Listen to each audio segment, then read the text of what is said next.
你见过如此巨大的小蝌蚪吗？他呲着獠牙就冲向女人，而他就是眼前这个男人的产物。事情还要从几天前说起。男人叫大力，为了帮助到更多的人，他每周都要去医院捐蝌蚪，但这次却被医生无情的拒绝。医生带着他来到实验室。Have a look in there, Miles.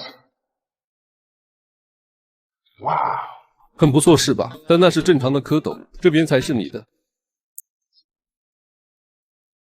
看着孤苦伶仃的独苗，大力瞬间感觉自己身体有问题了，希望医生出手帮帮自己。说来也巧了，医生正在研究一种蝌蚪强化剂，虽然它不能增加数量，但是能够让独苗变得更加强壮。可惜的是现在还处于实验阶段，大力可管不了那么多，现在只能死马当成活马医了。第二天吃完早饭后，大力看到了桌上的那瓶药，究竟该不该吃呢？简单思索后，大力打开瓶盖倒出一颗，不就是一颗药丸吗？还能吃死是咋的？大力不屑一顾地吃了下去，除了有点噎再没有其他反应。开始一切正常，该干啥干啥。不过一会儿他就要哭了。像往常一样，大力坐车去上班。此时一位金发美女突然出现在车厢，所有人都被她吸引，当然大力也不例外。好巧不巧的是，还坐在了大力身边。看着美女拿出一根华子，大力立马识趣的拿出打火机。可是当他转过头时，呼之欲出的世界杯瞬间让他上头，甚至忘记了自己要干啥。下一秒感觉愈加强烈，甚至让他兴奋到蛋疼。不仅如此，当他在办公室看到秘书的翘臀时，那种疼痛感再次升级，大力只好化身武当派赶忙溜走。接着他去找医生寻求帮助，可医生的话让他彻底绝望了。这个男人来到医院检查小蝌蚪，医生递给他一个杯子和一本杂志。就在数秒后，突然传来一声尖叫，医生闻讯赶来。Give me the sample, Miles, so we can get it under the microscope right away.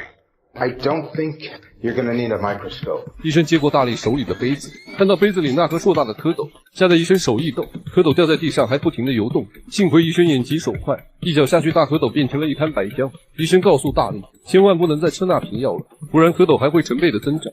说着，医生从地上捡起小蝌蚪，准备将它带到实验室去化验。在临走前告知大山，如果感觉到体内的小蝌蚪变大，立马要通过手艺将它整出来，并且一定要快，不然你就会被小蝌蚪憋死。这下大山明白了，虽然发生了这样的事，但并不影响大力相亲求偶。夜晚，他捧着一束鲜花去见女孩。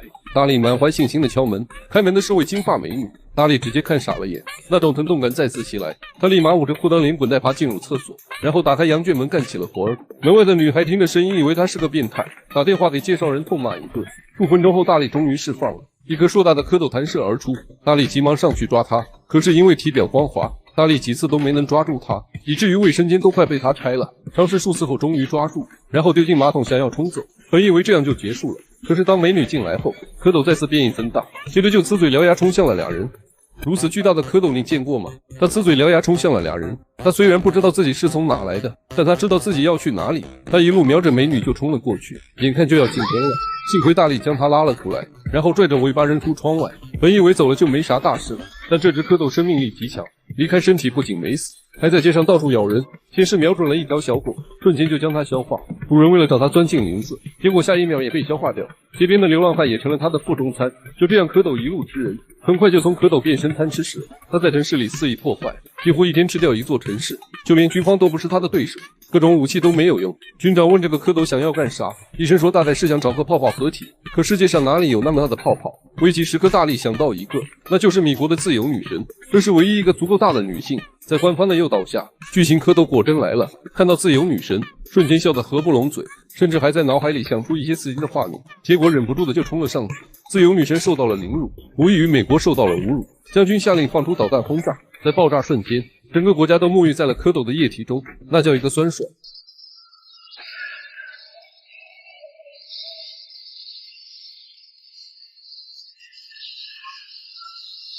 劫后余生，大力跟女孩激动的拥吻在一起。结果这时强烈的蛋疼再次袭来，看来整个米国要和蝌蚪打持久战了。想想每天被浸泡会是啥感觉？整个漂亮国将是一片白色的汪洋大海，那场面何其壮观！